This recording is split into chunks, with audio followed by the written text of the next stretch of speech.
അസ്സലാമു അലൈക്കും വറഹ്മത്തുള്ളാഹി വബറകാതുഹു.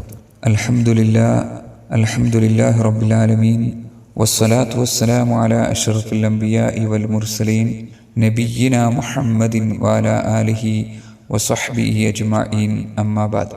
സ്നേഹധന്യരായ വിശ്വാസിനികളെ, വിശ്വാസിയുടെ ജീവിതത്തിലെ ഏറ്റവും വലിയ സമ്പാദ്യം തഖ്വ അഥവാ സൂക്ഷ്മതയാണ്. പരിശുദ്ധമായ റമദാനിലൂടെ നമ്മൾ പരിശീലിക്കുന്നതും തഖ്വ എങ്ങനെ നേടിയെടുക്കാം എന്നുള്ളതാണ്. മഹാനായ അലി റളിയല്ലാഹു അൻഹു തഖ്വയെ നിലനിർത്തുവാൻ 4 പ്രധാനപ്പെട്ട കാര്യങ്ങൾ നമ്മെ പഠിപ്പിച്ചിട്ടുണ്ട്. അതിൽ ഒന്ന് അൽ ഖൗഫു മിനൽ ജലീലി, അള്ളാഹുവിനെ കുറിച്ചുള്ള ഭയമാണ്. രഹസ്യത്തിലും പരസ്യത്തിലും എന്നെ സൃഷ്ടിച്ച് പരിപാലിക്കുന്ന റബ്ബ് സുബ്ഹാനഹു വ തആല എന്നെ കാണുന്നുണ്ട് എന്ന ബോധം നമ്മുടെ മനസ്സുകളിലേക്ക് കടന്നു വന്നു കഴിഞ്ഞാൽ തെറ്റുകളിലേക്ക് പോകുമ്പോൾ നമ്മുടെ ചിന്തയെ തടഞ്ഞു നിർത്തുവാനും നമ്മുടെ പ്രവർത്തനങ്ങളെ ബ്രേക്ക് ഇടുവാനുമൊക്കെ അത് സഹായിക്കുന്നുണ്ട്. ഒഴിഞ്ഞിരിക്കുന്ന ഒരിടത്ത് തെറ്റ് ചെയ്യുവാൻ അവസരം ലഭിച്ചിട്ടും അള്ളാഹു ഇതെല്ലാം കാണുന്നുണ്ടല്ലോ എന്ന് കരുതി അത് ഉപേക്ഷിക്കുന്നതാണ് യഥാർത്ഥത്തിൽ തഖ്വ എന്ന് പറയുന്നത്. അപ്പോൾ തഖ്വയുടെ ഒന്നാമത്തെ അടയാളം അള്ളാഹുവിനെ കുറിച്ചുള്ള യഥാർത്ഥ ഭയമാണ്. രണ്ടാമത് തഖ്വയുടെ അടയാളവുമായി ബന്ധപ്പെട്ട് അലി റളിയല്ലാഹു നമ്മളെ പഠിപ്പിക്കുന്നത് വൽ അമലു ബിത്തൻസീൽ, ഖുർആൻ അനുസരിച്ചുകൊണ്ട് പ്രവർത്തിക്കലാണ്. ഖുർആൻ അതിനെക്കുറിച്ചുള്ള അറിവ് കൊണ്ട് മാത്രമായില്ല, അത് ജീവിതത്തിൽ പകർത്തണം.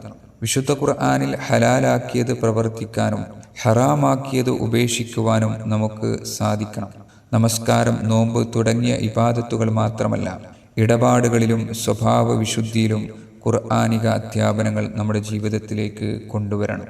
ഖുർആൻ അത് വായിക്കാനുള്ള ഗ്രന്ഥം മാത്രമല്ല, അത് ജീവിതത്തിൽ പ്രാവർത്തികമാക്കാനുമുള്ളതാണ് എന്നുള്ളത് നാം കൃത്യമായി ഉൾക്കൊള്ളുക. മൂന്നാമതായി അലി ഇബ്നു അബീ ത്വാലിബ് റളിയല്ലാഹു അൻഹു തഖ്വ നിലനിർത്തുവാൻ നമ്മോട് ശ്രദ്ധിക്കുവാൻ വേണ്ടി പറഞ്ഞിട്ടുള്ളത് വൽ ഖനാഅതു ബിൽ ഖലീലി, നമുക്ക് ലഭിച്ച അനുഗ്രഹങ്ങളിൽ അതിൽ തൃപ്തരാകുക എന്നുള്ളതാണ്.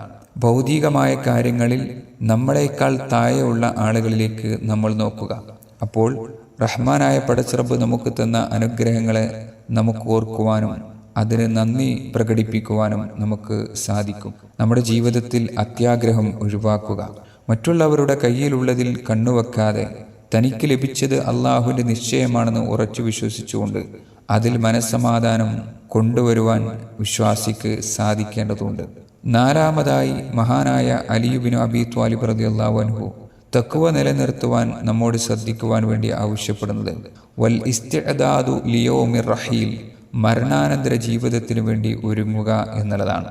മരണം ഒരു വിശ്വാസിയെ സംബന്ധിച്ചിടത്തോളം ഒരു അന്ത്യമല്ല, മറിച്ച് മറ്റൊരു ലോകത്തേക്കുള്ള കവാടമാണ്, പ്രവേശനമാണ്. ആ യാത്രയ്ക്ക് വേണ്ട വിഭവം അത് തഖ്വയിലൂടെ കരുതി വെക്കേണ്ടതുണ്ട്. നാളെ അള്ളാഹുവിൻ്റെ മുമ്പിൽ നിൽക്കേണ്ടി വരുമെന്ന ബോധത്തോടെ ഓരോ ദിവസവും നമ്മൾ ജീവിക്കുക. എപ്പോൾ വേണമെങ്കിലും അള്ളാഹുവിൻ്റെ അടുക്കിലേക്ക് വിളിക്കപ്പെടാം. ആ വിളി വരുമ്പോൾ നമ്മുടെ ജീവിതത്തിൽ കൈമുതലായി ഒരുപാട് നന്മകൾ ഉണ്ടായിരിക്കണം. ചുരുക്കത്തിൽ അള്ളാഹുവിനെ ഭയപ്പെട്ടുകൊണ്ട് ഖുർആൻ അനുസരിച്ചുകൊണ്ട് ഉള്ളതിൽ അള്ളാഹു നൽകിയതിൽ തൃപ്തിപ്പെട്ടുകൊണ്ട് പരലോകത്തിന് വേണ്ടി ഒരുങ്ങുമ്പോഴാണ് ഒരു വിശ്വാസി യഥാർത്ഥത്തിൽ സൂക്ഷ്മതയുള്ള മുത്തഖിയായി മാറുന്നത്. ഈ 4 കാര്യങ്ങൾ നമ്മുടെ ജീവിതത്തിൽ മുറുകെ പിടിക്കുക. അല്ലാഹു സുബ്ഹാനഹു വ തആല നമ്മെ മുത്തഖീങ്ങളിൽ ഉൾപ്പെടുത്തുമാറാവട്ടെ. നമ്മുടെ ജീവിതം അല്ലാഹുവിൻ്റെ അടുക്കൽ ധന്യമാവട്ടെ. അസ്സലാമു അലൈക്കും വറഹ്മത്തുള്ളാഹി വബറകാതുഹു.